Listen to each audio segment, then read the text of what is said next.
पितर भी कहते हैं, पितर बोले यह सत्य है कि कर्म को अविद्या ही कहा गया है, इसमें तनिक भी मिथ्या नहीं। फिर थारा सिर बच गया, फिर क्या रह गया बता भाई।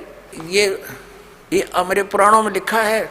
अब इस बात को पितर भी मानते हैं कि आप जो साधना करें तो मोक्ष मार्ग है, और आप फिर उसको सलाह दे रहे हैं भूत पूज सरहद निकाल ब्याह करवा, और यो नरक मार्ग है। और आप भी मानते हैं कि आप जो मार्ग अपना रहे हो तो मोक्ष मार्ग है।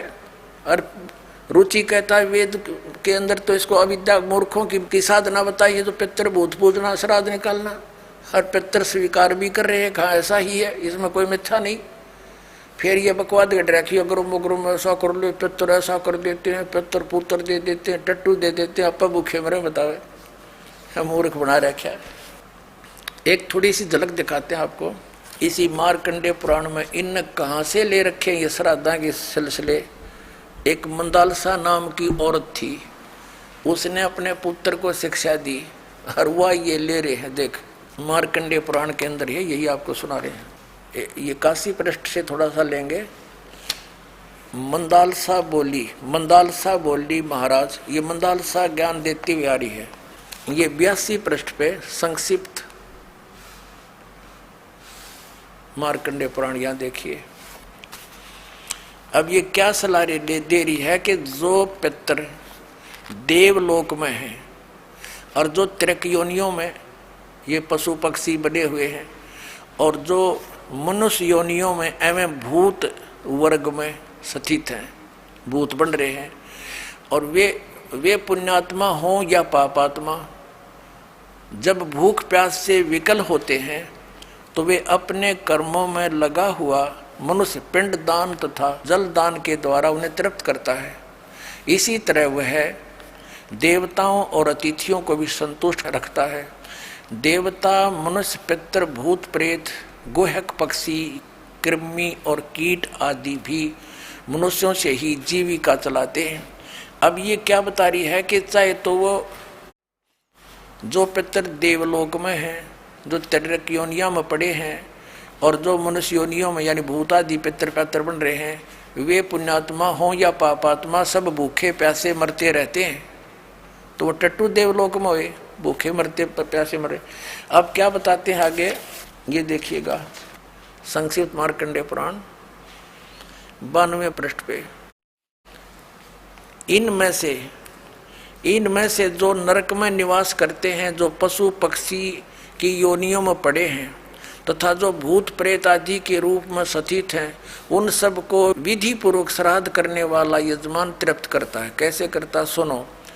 मनुष्य पृथ्वी पर जो अन्न बिखेरते हैं, उनसे पिशाच योनि में पड़े पितरों की तृप्ति होती है, जो जमीन पर दाने डाल देते हैं। बेटा, स्नान के वस्त्र से जो जल पृथ्वी पर टपकता है, उससे वृक्ष योनि में पड़े हुए पितर तृप्त होते हैं। जो रूख वृक्ष बन गए, उन का नहा का जो वस्त्र ने छोड़ दिए ना, वो वृक्ष योनि में पड़े हुए तृप्त हो जाएंगे। अरे भले आदमियों, एक बार क्या था, परमात्मा कबीर जी काशी में गंगा घाट पर चले गए। गंगा का एक घाट बना हुआ है, वहाँ पर ये ब्राह्मण लोग सूर्य को यानी ऐसे सूर्य की तरफ मुँह करके गंगा से जल उठावें और वहीं डाल दें। कबीर साहब बढ़कर उसमें गंगा में घुटनों पानी में और ऐसे नौकरन लगे, गंगा के जल को पटरी पर फेंक रहे पूरी स्पीड। अब वो सारे पंडित जी अपना काम छोड़ कर कबीर साहब की ओर देखने लगे। कहने लगे, वो कबीर ये क्या कर रहा तू? कबीर जी बोले, आप क्या कर रहे हो? मैंने ना पूछा, तुम क्यों पूछ रहे हो मेरे से? पहले आप बताओ आप क्या कर रहे हो? कि हम अपने पितरों को स्वर्ग में जल भेज रहे हैं। ये हम यहाँ जल डाल रहे हैं ना, ऐसे मंत्र बोलकर, ऐसे सूर्य की तरफ मुकर के, ये वहाँ स्वर्ग में हमारे भूखे प्यासे पितरों को जल प्राप्त होगा। परमात्मा बोला, मैंने एक बगीची लगा रखी अपनी झोपड़ी के आगे, और मैं उस झोपड़ी को उस बगीची को सींच रहा हूँ। फिर मंड के करड़े हो गए। तो वो कहने लगे, रे बोले आदमी, इतनी दूर कैसे जाएगा जल? ये तो यहीं पड़ा है।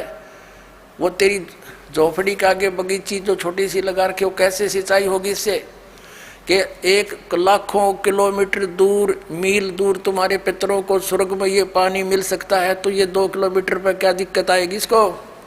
तो उनकी चौंध टूट गई। पंडित जिया ने फिर अपना गलती स्वीकार की, मालिक की शरण ग्रहण करी।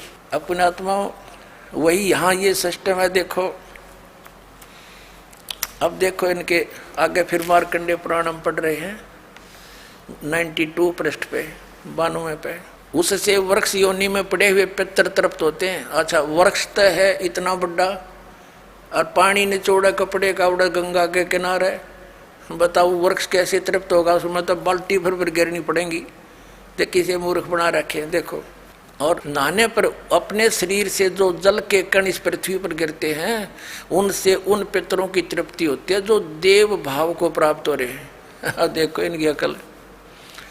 कहते हैं नहाने के बाद जो छींटे छाटे पृथ्वी पर पड़ते हैं ना, वो जो देवता बन गए उन पितरों की तृप्ति होती है। वो टट्टू देवता बन गए जब इससे पानी तो छकेंगे उड़ा हुआ है।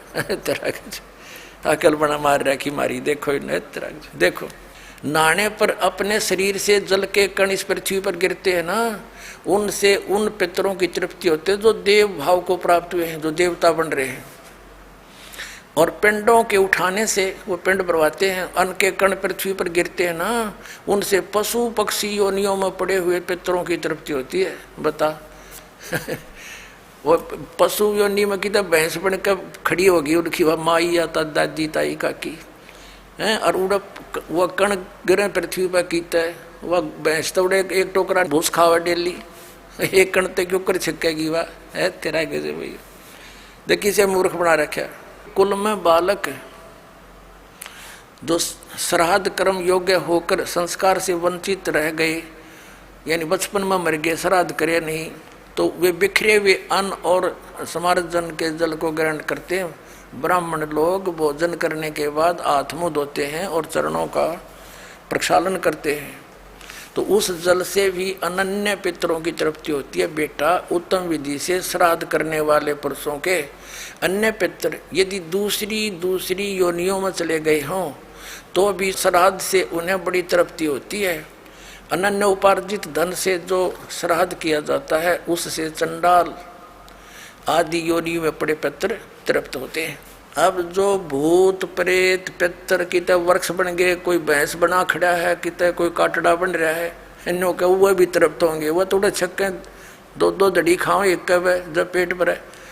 एक बार आदरणीय गरीबदास साहिब जी गांव छुडानी में हुए हैं, जिनको परमात्मा मिले थे और सचखंड ले जाकर वापस छोड़ा था। उन्होंने फिर ये ज्ञान दिया। एक उनका शिष्य था किसान, और वो गरीबदास साहिब जी के पास बहुत समय बैठता था, प्रतिदिन सत्संग सुनता था, दिन में विचार सुनते रहते थे, बैठ जाते थे। तो वो एक दिन नहीं आया। गरीबदास जी ने पूछा भाई कल क्यों नहीं आया? अगले दिन जब वो पहुंचा, उसने बताया कि महाराज जी कल मेरी माँ का श्राद्ध था, हमारे पंडित जी आए थे, उन्होंने श्राद्ध श्रुत निकाला, उसमें सारा दिन बिजी रहा मैं। कहा अच्छा भाई। फिर कहने लगा जी कल भी नहीं आन पाऊंगा मैं। गरीबदास जी ने पूछा कल क्या बात है? कि कल मेरे पिताजी का श्राद्ध है। अच्छा। परमात्मा पहले भी बहुत समझाते थे गरीबदास साहिब जी, लेकिन हमारी बुद्धि इतना काम नहीं करती, हम संसार के व्यवहार को घड़ा में तो देते हैं। तो गरीबदास जी ने कहा भी एक काम करना बेटा, जब तेरे पिता का श्राद्ध निकाल ले तुम्हारे वो ब्राह्मण जी, उसके बाद 2 व्यक्तियों का खाना ले आना यहाँ पर। अब उस व्यक्ति ने सोचा गुरुजी अपने लिए मंगाते होंगे। जब उनके गुरुजी ने सारा काम कर लिया, तैयारी उसने सब लगा दिया, भोग भाग कौवे कावे छका दिए, तो बाद में बचे हुए 2 मनुष्यों का खाना लेकर के वो गरीबदास जी के मकान में आ गया।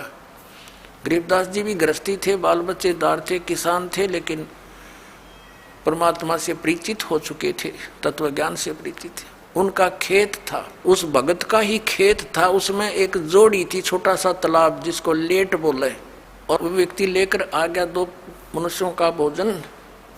गरीबदास जी कहने लगे आजा मेरे पीछे पीछे। अब उस व्यक्ति ने सोचा खेतों में कोई साधु संत आए होंगे, इनसे मिलने आते रहते हैं।